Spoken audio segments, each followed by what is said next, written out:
قل بفضل الله وبرحمته فبذلك فليفرحوا هو خير مما يجمعون۔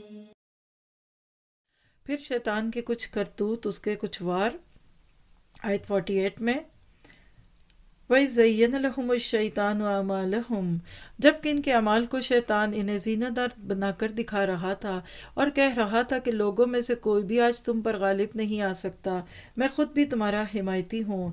لیکن جب دونوں جماعتیں نمودار ہوئیں تو اپنی ایڑیوں کے بل پیچھے ہٹ گیا اور کہنے لگا میں تم سے بیزار ہوں، میں وہ دیکھ رہا ہوں جو تم نہیں دیکھ رہے۔ فرشتوں کی طرف اشارہ ہے۔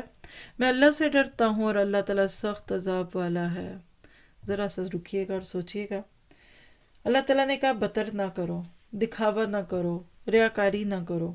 پیچھے میدان جنگ میں کامیابی کی چیزیں بتا دیں، اپنے کردار کو مضبوط کرو، فیصلہ کرو تو جم جاؤ، ذکر اللہ کا کرو، نظریں اللہ پہ لگاؤ، شو آف نہ کرو۔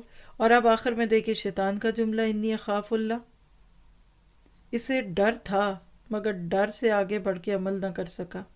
اس جملے کو نوٹ کیجئے، اللہ کا ڈر بھی وہی پیارا ہے جو آپ کو عمل پہ مائل کرے۔ کسی متوقع خطرے کے موقع پہ اگر آپ اسلام کے کسی بھی حکم سے پیچھے ہو جاتے ہیں نا تو کہہ لیجئے کہ وہ صرف زبانی خوف ہے، بس آپ کو آواز آ رہی ہے باہر کچھ ہو رہا ہے، کچھ گڑبڑ ہے، آپ ڈرتے ہی جائیں، ہائے کوئی آ گیا، چور آ گیا، یہ ہو گیا، بعد میں پتہ چلا بلی ہے، اٹھیے اور دیکھ لیجئے دروازہ، پردہ ہٹا کر دیکھ لیجئے، پیچھے کچھ بھی نہیں ہوگا۔ بالکل اسی طرح سے ادھر بھی یہی بات ہے۔